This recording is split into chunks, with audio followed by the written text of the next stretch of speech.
ಭ್ರೂಣಲಿಂಗ ಪತ್ತೆ ಮಾಡುತ್ತಾರೆ ಎಂಬ ಗುಮಾನಿಯ ಮೇಲೆ ಚಿಂತಾಮಣಿಯ ಸುಮಾ ನರ್ಸಿಂಗ್ ಹೋಂ ಮೇಲೆ ಆರೋಗ್ಯ ಇಲಾಖೆಯ ಅಧಿಕಾರಿಗಳು ದಾಳಿ.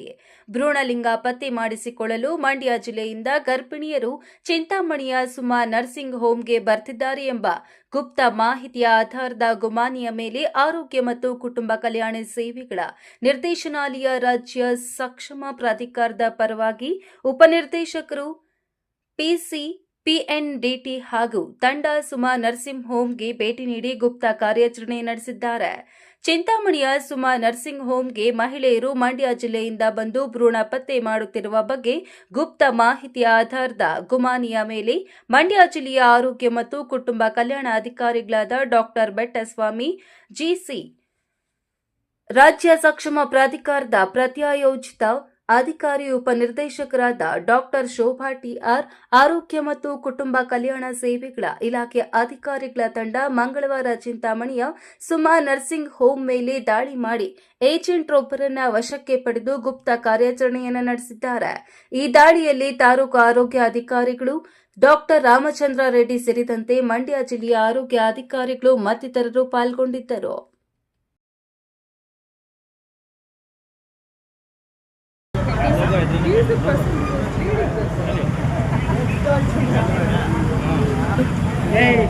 ದಿನದಿಂದ ಒಂದು ಮಾಹಿತಿ ಬರುತ್ತೆ. ಮಾಹಿತಿ ನೋಡ್ಬಿಟ್ಟು ಈ ರೀತಿ ಒಬ್ಬರು ಇಲ್ಲಿಂದ ಎಲ್ಲ ಮಕ್ಕಳುಗಳನ್ನ ಇದು ಗರ್ಭಿಣಿಯರನ್ನ ಕರ್ಕೊಂಡೋಗಿ ಯಾರಿಗೆ ಬರೀ ಹೆಣ್ಮಕ್ಳು ಇರ್ತಾರೆ ಅಂಥ ಗರ್ಭಿಣಿಯರನ್ನೆಲ್ಲ ಕರ್ಕೊಂಡು ಹೋಗ್ಬಿಟ್ಟು ಬೆಂಗಳೂರಿಂದ ಆ ಕಡೆ ಎಲ್ಲೋ ಒಂದು ಕಡೆ ಇದನ್ನು ಗರ್ಭಪಾತ ಮಾಡ್ತಾಯಿದ್ದಾರೆ, ಲಿಂಗ ಪತ್ತೆ ಮಾಡಿಬಿಟ್ಟು ಹೆಣ್ಣಾಗಿದ್ದಲ್ಲಿ ಗರ್ಭಪಾತ ಮಾಡಿಸ್ತಾ ಇದ್ದಾರೆ ಅಂತ ಅಂದ್ಬಿಟ್ಟು ಒಂದು ನಂಬರ್ ಕೊಡ್ತಾರೆ.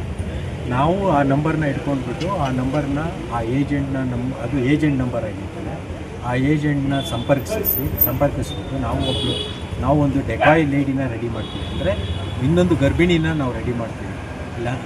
ಲಿಂಗ ಪತ್ತೆ ಮಾಡಿಸ್ಕೊಳ್ಳಿಕ್ಕೆ ನಮಗೆ ಬೇಕಾಗಿದೆ, ನಾವು ಇಂಥವ್ರಿಗೆ ಮಾಡಿಕೊಡ್ಬೇಕು ಅಂತ ಆ ಮಹಿಳೆನ ನಾವು ರೆಡಿ ಮಾಡುವಂಥದ್ದೇ ಅವ್ರ ಮನವೊಲಿಸಿರ್ತೀವಿ. ಈ ಥರದ್ದು ನಾವೊಂದು ಆಪ್ರೇಷನ್ ಮಾಡ್ತಾಯಿದ್ವಿ, ಅದು ನೀವು ಸಮ್ಮತಿಸಿದ್ರೆ ನಾವು ಮಾಡಿಸಿದ್ವಿ ಅಂತ. ಸೊ ಅದೇ ರೀತಿ ಅವ್ರು ಒಪ್ಕೊಳ್ತಾರೆ, ನಾನು ಬರ್ತೀನಿ ಸರ್, ಅದೇನಾರು ಆಗಲಿ ಅಂತ ತಡೆಗಟ್ಟೋಣ ಅಂತ. ಅವ್ರಿಗೂ ಒಂದು ಹೆಣ್ಮಗು ಇರ್ತದೆ ಅಲ್ಲಿಗೆ. ಸೊ ಹಂಗಾಗಿ ಅವ್ರು ಒಪ್ಕೊಂಡ ಮೇಲೆ ನಾವು ಇದನ್ನು ಅವ್ರನ್ನ ಮನವೊಲಿಸಿದ ಮೇಲೆ ನಾವು ಪುನಃ ಈ ಹೆಂಗ್ಸನ್ನ ನಾವು ಸಂಪರ್ಕಿಸ್ತೀವಿ. ಹಿಂಗೆ ನಮ್ಮವ್ರಿಗಿದೆ, ನೀವು ಎಷ್ಟು ಕೇಳಿದ್ರೂ ಕೊಡ್ತೀವಿ, ಆದಷ್ಟು ದಯವಿಟ್ಟು ಮಾಡಿಕೊಡ್ಬೇಕು ಅಂತ ಅಂದ್ಬಿಟ್ಟು ನಾವು ಕೇಳ್ಕೊಂಡಾಗ ಆಯಿತು ನಾನು ಮಾಡಿಕೊಡ್ತೀನಿ, ನನಗೆ ಒಂದು 35,000 ರೂಪಾಯಿ ದುಡ್ಡು ಕೊಡಬೇಕು, ಹಾಗೂ ನಾನು ಎಲ್ಲೋ ಒಂದು ಕಡೆ ಕರ್ಕೊಂಡು ಹೋಗ್ತೀನಿ, ಅಲ್ಲಿ ಅವ್ರು ಮಾತ್ರ ಬರಬೇಕು ಅಂತ ಹೇಳಿರ್ತಾರೆ. ಅದೇ ರೀತಿ ನಾವು ಒಪ್ಕೊಂಡು ಇವತ್ತಿನ ಡೇಟ್ ಕೊಟ್ಟಿರ್ತಾರೆ. ಇವತ್ತಿನ ಡೇಟ್ನಲ್ಲಿ ಅವ್ರನ್ನ ನಾನು ಬೆಂಗಳೂರಿನಲ್ಲಿ ಹತ್ಕೊಳ್ತೀನಿ, ನೀವು ಬೆಂಗಳೂರಿಗೆ ಬಂದು ಹೆಂಗ್ಸ್ನ ಬಿಡಿ ಅಂತ ಹೇಳ್ತೀವಿ. ಸೊ ನಾವೇನು ಹೇಳಿರ್ತೀವಿ, ಇದು ನೀವೆಲ್ಲರೂ ತುಂಬ ದೂರ ಕರ್ಕೊಂಡು ಹೋಗೋದಾದರೆ ಆ ಮಹಿಳೆ ಕಾರ್ನಲ್ಲಿ ಬರ್ತಾರೆ, ನೀವೇ ಕರ್ಕೊಂಡು ಹೋಗಿ ಅವ್ರನ್ನ, ನೀವೇ ಆ ಮಹಿಳೆ ಅಲ್ಲಿ ಕಾರ್ನಲ್ಲಿ ಹತ್ಕೊಂಡ್ಬಿಟ್ಟು ಇದರಲ್ಲಿ ಇಲ್ಲಿಗೆ ಕರ್ಕೊಂಡು ಬರ್ತಾರೆ, ಚಿಂತಾಮಣಿಗೆ ಅಂತ ಅಂದ್ಬಿಟ್ಟು ಕರ್ಕೊಂಡು ಬರ್ತಾರೆ. ಚಿಂತಾಮಣಿಗೆ ಕರ್ಕೊಂಡು ಬಂದಮೇಲೆ ನಮ್ಮನ್ನು ಅಲ್ಲೇ ಇಲ್ಲಿಂದ ಒಂದು 200 ಮೀಟರ್ ದೂರದಲ್ಲಿ ನಿಲ್ಲಿಸ್ಬಿಟ್ಟು ಆಮೇಲೆ ಈ ನರ್ಸಿಂಗ್ ಹೋಮಿಗೆ ಕರ್ಕೊಂಡು ಒಳಗಡೆ ಕರ್ಕೊಂಡು. ಬಟ್ ಏನಾಗಿದೆ, ನಾವು ಇಲ್ಲಿಗೆ ಬರುವಷ್ಟರಲ್ಲಿ ನಾವು ಇಲ್ಲಿ ಯಾರೋ ಇವರು ಬರ್ತಾಯಿದ್ದಾರೆ ಅಂತ ಅಂದ್ಬಿಟ್ಟು ಇದು ವಿಷಯ ಗೊತ್ತಾದ ತಕ್ಷಣ ಅವರು ಸ್ವಲ್ಪ ಹೊತ್ತು ಅವ್ರನ್ನ ಇಟ್ಕೊಂಡಿದ್ದು ನಾವು ಇವತ್ತು ಏನು ಸ್ಕ್ಯಾನಿಂಗ್ ಮಾಡೋದಿಲ್ಲ ಅಂತ ಅಂದ್ಬಿಟ್ಟು ಕಳಿಸ್ಕೊಂಡಿದ್ದೀವಿ. ಆಮೇಲೆ ನಾವು ಇಮಿಡಿಯೇಟ್ ಯಾರು ಮಹಿಳೆ ಇತ್ತು ಆ ಮಹಿಳೆ ವಾಪಸ್ಸು ಇಬ್ಬರು ಗರ್ಭಿಣಿಯರನ್ನ ಕರ್ಕೊಂಡು ಹೋಗ್ತಾಯಿದ್ವಿ. ವಾಪಸ್ಸು ಅವ್ರನ್ನ ಹಿಡ್ಕೊಂಡ್ಬಿಟ್ಟು ಆ ಗರ್ಭಿಣಿಯರನ್ನು ಹಿಡ್ಕೊಂಡು ಬಂದಿದ್ದು ವಿಚಾರಣೆ ಮಾಡಿದಾಗ ಆ ಗರ್ಭಿಣಿಯರು ಯಾರು ಬಂದಿದ್ದರು, ನಾವೊಂದು ಡೆಕಾಯಿನ ಕಳಿಸಿದ್ದು, ಅವರೊಬ್ಬರು ಮಹಿಳೆ ಇದ್ದರು, ಇನ್ನೊಂದು ಎಕ್ಸ್ಟ್ರಾ ಮಹಿಳೆ ಒಬ್ಬರು ಇದ್ದರು, ಆ ಹೆಸರೆಲ್ಲ ಹೇಳೋದು ಬೇಡ. ಸೊ ಆ ಮಹಿಳೆಯನ್ನು ಬಂದಿರ್ತಾರೆ. ಅವರಿಬ್ಬರನ್ನು ವಿಚಾರಣೆ ಮಾಡಿದಾಗ ಅವರು ನಮ್ಮನ್ನು ಇಲ್ಲಿಗೆ ನಾನು ಸ್ಕ್ಯಾನಿಂಗ್ ಮಾಡಿಸ್ಕೊಡ್ತೀನಿ ಅಂತ ಅಂದ್ಬಿಟ್ಟು ಕರ್ಕೊಂಡು ಬಂದಿದ್ದರು. ನಮ್ಮನ್ನು ಅದೇ ಪರ್ಪಸ್ ಕರ್ಕೊಂಡು ಬಂದಿದ್ದಾರೆ ಅಂತ ಹೇಳ್ತಾರೆ. ಆಮೇಲೆ ಆ ಮಹಿಳೆನ ಅವ್ರ ಮೇಲೆ ಇವಾಗ ಯಾರು ಆ ಏಜೆಂಟಾಗಿ ವರ್ಕ್ ಮಾಡಿ ಕರ್ಕೊಂಡು ಬಂದಿದ್ದು ಅವ್ರದ್ದು ನಾವು ಮಾತಾಡಿರುವಂಥದ್ದು ಆಡಿಯೋ ಎಲ್ಲ ಇದೆ, ಆಡಿಯೋಸ್ ಇದೆ. ಅವ್ರು ಏನು ಫೋನ್ ಕಾಲ್ ಮಾತಾಡಿ ಏನೇನು ಯಾವ ರೀತಿ ಹೇಳಿದರು, ಎಲ್ಲಿಗೆ ಬರಬೇಕು, ಯಾವ ಥರ ಎಷ್ಟು ಕೊಡಬೇಕು ಅನ್ನೋದೆಲ್ಲ ಏನು ಹೇಳಿದ್ದಾರೆ ಆಡಿಯೋಸ್ ಎಲ್ಲ ಇದೆ. ಆಡಿಯೋಸ್ ಆ ಆಡಿಯೋಸ್ ಇದ್ರ ಮೇಲೆ ಮತ್ತು ಅವ್ರ ಹೇಳಿಕೆ, ನಮ್ಮ ಗರ್ಭಿಣಿಯವ್ರು ಬಂದಿದ್ದಾರಲ್ಲ ಆ ಹೇಳಿಕೆ ಮೇಲೆ ಇವ್ರ ಮೇಲೆ ನಾವು ಆಮೇಲೆ ಇವರು ಆ ಮಹಿಳೆ ಹತ್ರ ಬ್ಯಾಗ್ನಲ್ಲಿ ಚೆಕ್ ಮಾಡಿದಾಗ ಅವರು ಈ ಅಬಾರ್ಷನ್ಗೆ ಕೊಡುವಂಥ ಪಿಲ್ಸ್ ಬೇರೆ ಇಟ್ಕೊಂಡು, ಸೊ ಇವನ್ನೆಲ್ಲ ನಾವು ಸಾಕ್ಷಿಗಳು ಇಟ್ಕೊಂಡು ಆ ಮಹಿಳೆ ಮೇಲೆ ಈ ರೀತಿ ಮಹಿಳೆಯರನ್ನ ಕರ್ಕೊಂಡು ಬಂದು ಲಿಂಗ ಪತ್ತೆ ಮಾಡಿ ಗರ್ಭಪಾತ ಎಸಗ್ತಾ ಇದ್ದಾರೆ ಅಂತ ಇವ್ರ ಮೇಲೆ ಕಂಪ್ಲೇಂಟ್ನ ಲಾಡ್ಜ್ ಮಾಡಿದೆ. ಸರ್ ಇವಾಗ ಸಿಕ್ಕಿಲ್ಲ. ಇದಿದ್ದು ನಾವು ಬಂದಾಗ ಇವರಿಗೆ ಇದು ವಿಷಯ ಗೊತ್ತಾಗಿದ್ದರಿಂದ ಅವ್ರುಗಳು ಸರ್ ಇವಾಗ ಮಹಿಳೆ ಅಲ್ಲ ನಮ್ಮ ಇಲಾಖೆಯಿಂದ ಅಂತಂದರೆ ನಾವು ಈ ಮಹಿಳೆ ಯಾರಿದ್ದಾರೆ ಅದ್ರ ಮೇಲೆ ಅವ್ರ ಮೇಲೆ FIR ಮಾಡ್ತೀವಿ, ಇದು ಸ್ಟೇಷನ್ಗೆ ಕಂಪ್ಲೇಂಟ್ನ ಕೊಡ್ತೀವಿ. ಆ ಇನ್ವೆಸ್ಟಿಗೇಷನ್ ನಡೀತದೆ, ರಿವರ್ಸ್ ಇನ್ವೆಸ್ಟಿಗೇಷನ್ ನಡೀತದೆ. ನೀವು ಏನಕ್ಕೆ ಇಲ್ಲಿ ಕರ್ಕೊಂಡು ಬಂದ್ರಿ, ಈ ನರ್ಸಿಂಗ್ ಹೋಮ್ಗೆ ಹಿಂಗೆ ಹೇಳಿದ್ದೀರಲ್ಲ ಗರ್ಭಪಾತ ಮಾಡ್ತೀವಿ ಅಂತ, ನೀವು ಯಾವ ರೀತಿ ಗರ್ಭಪಾತ ಮಾಡ್ತೀರಿ, ಗರ್ಭಪಾತ ಯಾವ ಕಾರಣಕ್ಕೋಸ್ಕರ ಮಾಡ್ತೀರಾ? ಸೊ ಇವನ್ನೆಲ್ಲ ರಿವರ್ಸ್ ಇನ್ವೆಸ್ಟಿಗೇಷನ್ ಹೋದಾಗ ಆಗ ಎಲ್ಲರೂ ಸಿಗಾಕೊಳ್ತಾರೆ.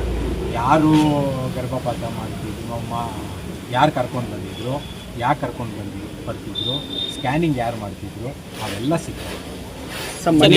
ಖಂಡಿತವಾಗ್ಲೂ ಇದೆ. ಅದನ್ನ ಇನ್ವೆಸ್ಟಿಗೇಷನ್ಸ್ಗೆ ಕೊಡ್ತಾ ಇದ್ದೀವಿ. ಇನ್ವೆಸ್ಟಿಗೇಷನ್ಸ್ಗೆ ಮಾಡಿ ನಮಗೆ ವರದಿ ಒಪ್ಪಿಸ್ತಾರೆ. ಯಾವ ಸರ್ ಏಜೆಂಟ್ ಅವರು ಬೆಂಗಳೂರಿನಲ್ಲಿ ವಾಸ ಇರೋದಂದ್ರೆ ಮೊದಲೆಲ್ಲ ಮಂಡ್ಯದಲ್ಲಿ ಇದ್ದಾರೆ. ಇನ್ವೆಸ್ಟಿಗೇಷನ್ ಮೇಲೆ ಗೊತ್ತಾಗ ವೈದ್ಯರ ಸಹಕಾರ ಇದೆ ಅಂತಂದ್ರೆ ಅವ್ರು ಇಲ್ಲಿಗೆ ಯಾಕೆ ಬರ್ತಾರೆ ಅದನ್ನ ನೋಡ್ಬೇಕು. ಅದ್ರ ಬಗ್ಗೆ ಇನ್ವೆಸ್ಟಿಗೇಷನ್ ಆಗ್ಬೇಕು. ಈಗ ಅವ್ರು ಧೈರ್ಯವಾಗಿ ಅವ್ರನ್ನ ಕರ್ಕೊಂಡು ಇಲ್ಲಿಗೆ ಯಾಕೆ ಬರ್ತಾರೆ ಅದನ್ನ ಇನ್ವೆಸ್ಟಿಗೇಷನ್ ಮೇಲೆ ಗೊತ್ತಾಗುತ್ತೆ. ಅದ್ರ ಬಗ್ಗೆ ನಮ್ಗೇನು ಅಷ್ಟು ಈ ಥರ ಮಾಡಿ ಅಂತ ನಾವು ಮಾಡ್ತಾ ಇದ್ದೀವಿ. ಈಗ ಎಲ್ಲ ಥರದ್ದು ಕ್ರಮ ಕೈಗೊಳ್ತಾ ಇದ್ದೀವಿ. ಅದರಿಂದನೇ ಇವೆಲ್ಲ ಇಂಥವು ಆದರೆ ಇಂಥವು ಅರ್ಥ ನಾವು ಈ ಥರ ಹಿಡಿದಾಗ ಏನಾಗುತ್ತೆ, ಎಲ್ರಿಗೂ ಎಚ್ಚೆತ್ಕೋತಾರೆ. ಹಿಡಿದಾಗಲೇ ಅವ್ರುಗಳು ಎಚ್ಚೆತ್ಕೋಬೇಕು. ಅವ್ರು ಎಚ್ಚೆತ್ಕೊಳ್ಳಿಲ್ಲ ಅಂತ ಅಂದರೆ ಅವರು ಅನುಭವಿಸ್ತಾರೆ. ಅಲ್ಲ ಸರ್, ಇದಕ್ಕೆ ಕಾನೂನು ಕ್ರಮ ಇದೆ, ಖಂಡಿತವಾಗ್ಲೂ ಇದೆ, ಕಾನೂನು ಕ್ರಮ ಇದೆ. ಆಸ್ಪತ್ರೆ ವಿರುದ್ಧ ಅಲ್ಲ, ನಾವಿವಾಗ ಇಲ್ಲಿ ಏನು ನಡೀತಾ ಇದೆ, ಎಲ್ಲಿ ಯಾವ ಜಾಗಕ್ಕೆ ಅವರು ಬಂದರು ಅಂತ ಎಲ್ಲನೂ ನಾವು ಇನ್ವೆಸ್ಟಿಗೇಷನ್ ಇದು ದೂರಿನಲ್ಲಿ ಕೊಟ್ಟಿದ್ದೀವಿ. ಪೊಲೀಸರಿಗೆ ನಾವು ಈಗ ದೂರನ್ನ ನೀಡ್ತೀವಿ. ಸೊ ನೀಡಿದ ಮೇಲೆ ಅದು ಮುಂದಿನ ಇನ್ವೆಸ್ಟಿಗೇಷನ್ಸ್ ಮೇಲೆ ಅದೆಲ್ಲ ಗೊತ್ತಾಗುತ್ತೆ. ಕೈಗೊಳ್ತಾರೆ. ಈ ಥರ ಸುಮ್ಮನೆ ಈಗ ಹೋಗ್ಬಿಟ್ಟು ನಾವು ಮಾಹಿತಿ ನಿಮಗೆ ಸಿಕ್ಕಿದ್ರೆ ನಮಗೆ ತಿಳಿಸಿ, ಯಾಕೆಂತಂದ್ರೆ ಟ್ರ್ಯಾಕ್ ಮಾಡ್ಕೊಂಡು ಬಂದು ಈಗ ಒಂದ್ರಲ್ಲೇ ನಿಂತ್ಕೊಂಡ್ಬಿಟ್ಟು ಈಗ ನಾನು ಇವತ್ತು ಬಂದು ನರ್ಸಿಂಗ್ ಹೋಮ್ನಲ್ಲಿ ವಿಸಿಟ್ ಮಾಡ್ತೀನಿ ಅಂದರೆ ನಮಗೇನು ಸಿಗೋದಿಲ್ಲ. ಈ ಥರದ್ರಲ್ಲಿ ಏನೂ ಸಿಗೋದಿಲ್ಲ. ನಾವು ಈ ರೀತಿ ಡೆಕಾಯ್ ಆಪ್ರೇಷನ್ ಮಾಡಿದಾಗ್ಲೇ ಸಿಗೋದು. ಬಟ್ ಮಾಹಿತಿ ನಮ್ಗೆ ಎಲ್ಲಿಂದ ಬರಬೇಕು? ನಿಮ್ಮ ಸಾರ್ವಜನಿಕರಿಂದ ಮಾಹಿತಿ ಬಂದಾಗ ಈ ಥರ ಎಲ್ಲ ನಡೀತಾ ಇದೆ ಅಂತ ಆಗ ನಾವೇನಾದ್ರೂ ಇಂಥದ್ದೇ ಕ್ರಮ ಕೈಗೊಳ್ತೀವಿ. ಈ ಭ್ರೂಣ ಹತ್ಯೆ ಅನ್ನೋದು ಈಗಾಗಲೇ ಗೊತ್ತು, ಅದು ಮಹಾಪಾಪ, ಕಠಿಣ ಶಿಕ್ಷೆ ಇದೆ. ಕಠಿಣ ಶಿಕ್ಷೆ ಮಹಾಪಾಪ ಅನ್ನೋದಕ್ಕಿಂತ ಅದೊಂದು ಜೀವ, ಗಂಡು ಹೆಣ್ಣು ಅನ್ನೋದು ಭೇದ ಭಾವ ಇರಬಾರ್ದು. ಇವತ್ತಿನ ಕಾಲದಲ್ಲಿ ಎಲ್ಲರನ್ನೂ ನೋಡಿದ್ದೀವಿ. ಹೆಣ್ಮಕ್ಳು ಯಾವ್ಯಾವ ಹಂತದಲ್ಲಿ ಎಷ್ಟು ಉನ್ನತ ಸ್ಥಾನದಲ್ಲಿ ಅವರು ಇದು ಮಾಡ್ತಾ ಇದ್ದಾರೆ, ಕೆಲಸ ಮಾಡ್ತಾ ಇದ್ದಾರೆ ಅಂತ ರಾಜ್ಯ ಆಳ್ತಾ ಇದ್ದಾರೆ, ದೇಶ ಆಳ್ತಾ ಇದ್ದಾರೆ ಅಂತ ಪ್ರಪಂಚ ಪೂರ್ತಿ ನೋಡಿದಾಗ ಎಲ್ಲನೂ ಇವನು ಗಗನ ಇದಾಗಿ ಬಾಹ್ಯಾಕಾಶಕ್ಕೂ ಹಾರಿದ್ದಾರೆ. ಎಲ್ಲ ಥರದೂ ಅವರು ಅನುಕೂಲತೆ ಇರಬೇಕಾದ್ರೆ ಯಾಕೆ ಇನ್ನೂ ಭೇದ ಭಾವ ಮಾಡ್ತೀವಿ ಗಂಡು ಹೆಣ್ಣು ಅನ್ನೋದು ಅದನ್ನು ಮೊದಲು ಜನಗಳು ಅರ್ಥಕೋಬೇಕು. ಗಂಡಾದ್ರೇನು ಹೆಣ್ಣಾದ್ರೆ ಇವಾಗ ನೋಡಿ ಇಲ್ಲೆಲ್ಲ ನಿಂತಿದ್ದೀವಿ, ಎಷ್ಟು ಜನ ಹೆಣ್ಮಕ್ಳಿದ್ದಾರೆ. ಹಾಗಾಗಿ ನೀವು ಸಹಕರಿಸದೆ ಹೋದರೆ, ಸಾರ್ವಜನಿಕರು ಸಹಕರಿಸದೆ ಹೋದರೆ ಇದರಲ್ಲಿ ನಾವು ಮಾಡುವಂಥದ್ದು ಏನು ಸರ್ ಇವತ್ತು ಮಾಡಬೇಕು. ಅದು ಇನ್ವೆಸ್ಟಿಗೇಷನ್ಸ್ ಮಾಡಿದಾಗಲೇ ಗೊತ್ತಾಗಿದೆ. ಅಲ್ಲ ಇವತ್ತೇನಾದರೂ ಪತ್ತೆ ಇಲ್ಲ, ನಾವು ಆ ಲೇಡಿ ಯಾರು ಬಂದಿದ್ವಿ ಏಜೆಂಟು ಅವ್ರ ಹತ್ರ ಏನೇನು ಸೀಸ್ ಇವತ್ತೇನು ನಾವು ಸೀಸ್ ಮಾಡಿದ್ವಿ. ಅಲ್ಲಿ ನಾವು ಬೇಕಾಗಿರೋದು ಮಿಷನ್ ಬೇಕಾಗಿದ್ದು, ಏನು ಮಿಷನ್ ಆ ಥರದ್ದು ಏನೂ ಇಲ್ಲಿ ಪತ್ತೆ ಆಗಿಲ್ಲ. ಬಟ್ ಆ ಏಜೆಂಟ್ ಇಲ್ಲಿಗೆ ಯಾಕೆ ಬಂದು ಅನ್ನೋದು ಇದು ದೊಡ್ಡ ಇರುವಂತ ಸರ್. ಟ್ಯಾಬ್ಲೆಟ್ ಏಜೆಂಟ್ ಇದ್ದಾಳಲ್ಲ ಅವಳ ಟ್ಯಾಬ್ಲೆಟ್ ಸಿಕ್ಕಿದೆ, ಅಬಾರ್ ಸಿಕ್ಕಿದೆ. ನಿಮ್ಮ ಹೆಸರು? ನಾನು ಡಾಕ್ಟರ್ ಬೆಟ್ಸ್ವಾಮಿ ಅಂತ ಅಂದ್ಬಿಟ್ಟು ಇದು ಜಿಲ್ಲಾ ಆರೋಗ್ಯ ಮತ್ತು ಕುಟುಂಬ ಕಲ್ಯಾಣಾಧಿಕಾರಿ ಮಂಡ್ಯದಲ್ಲಿ. ನಾವು ಇದನ್ನು ಮಾಡಲಿಕ್ಕೆ ನಾವು ಅಲ್ಲಿಂದ ಬಂದು ಇಲ್ಲಿ ಮಾಡಲಿಕ್ಕೆ ಸಾಧ್ಯ ಇರೋದಿಲ್ಲ. ಮೇಡಮ್ ಅವರಾದಂಥ ನಮ್ಮ ಡಿ ಮೇಡಮ್ ಅವರಾದಂಥ ಶೋಭಾ ಅವರಿದ್ದಾರೆ, PCPNDT ಅವರು ನೋಡಲ್ ರಾಜ್ಯದ ನೋಡಲ್ ಅಧಿಕಾರಿಗಳು. ಸೊ ಅವರ ಮುಖಾಂತರ ಅವ್ರಿಗೆ ತಿಳಿಸಿ ಅವ್ರ ಸಹಕಾರದೊಂದಿಗೆ ನಾವು ಇಲ್ಲಿ ಬಂದು ನಾವು ಮಾಡ್ತೀವಿ. ಕಾನ್ಫಿಡೆನ್ಷಿಯಲ್ ಆಗಿ ಇಲ್ಲಿ ಭ್ರೂಣಲಿಂಗ ಪತ್ತೆ ಮಾಡ್ತಿದ್ದಾರೆ ಅನ್ನೋ ನ್ಯೂಸ್ ಬಂತು, ಬೆಟ್ಸ್ವಾಮಿ ಅವ್ರ ಮೂಲಕ ಬಂತು. ಅಲ್ಲಿ ಬಂದಾಗ ನಾವು ಆ್ಯಕ್ಚುಲಿ ಒಂದು ವಾರದಿಂದನೇ ಪ್ಲ್ಯಾನ್ ಮಾಡಿದ್ವಿ.